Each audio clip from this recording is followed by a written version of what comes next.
Sidang sengketa hasil Pilpres 2024 di Mahkamah Konstitusi pada Kamis 4 April 2024 diwarnai saling sindir antar dua kubu.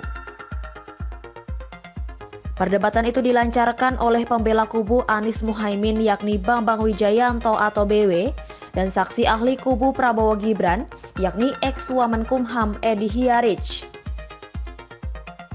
Drama itu dimulai saat BW meninggalkan ruang sidang karena ia mempersoalkan kehadiran Edi. Tepatnya, BW mempersoalkan status hukum Edi. Menurut BW, seseorang yang berstatus tersangka tidak seharusnya dihadirkan dalam sidang untuk menghormati MK. Saya mendapat informasi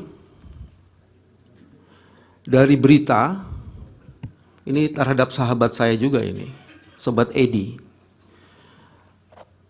KPK terbitkan surat penyidikan baru terhadap Edi.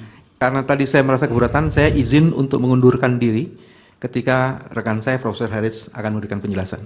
Nanti saya akan masuk lagi di saksi ahli yang lainnya. Silakan. Sebagai konsistensi dari sikap saya. Terima kasih. Ya. Edi lantas menanggapi pernyataan BW bahwa status tersangka yang disematkan KPK terhadapnya telah gugur. Pasalnya, Edi menang dalam proses pra-peradilan di Pengadilan Negeri Jakarta Selatan. Edi pun menyindir BW yang menurutnya hanya mengharap belas kasihan ketika ditetapkan sebagai tersangka.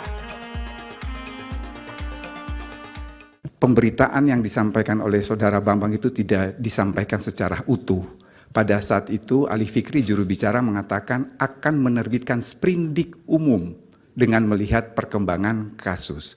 Dan yang kedua, status saya sebagai tersangka sudah saya challenge di Pengadilan Negeri Jakarta Selatan dan putusan tanggal 30 membatalkan status saya sebagai tersangka. Jadi saya berbeda dengan Saudara Bambang Wijayanto yang ketika ditetapkan sebagai tersangka, dia tidak men-challenge tapi mengharapkan balas kasihannya Jaksa Agung untuk memberikan deponer. Terima kasih.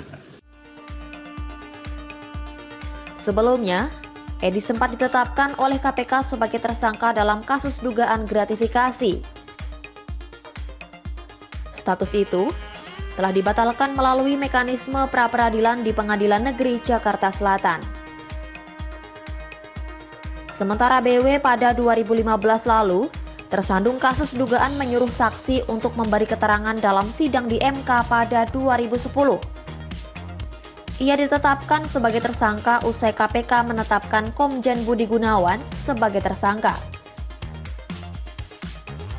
Namun saat kasus itu digulirkan ke Kejaksaan Agung, kasus tersebut dikesampingkan atau dideponering.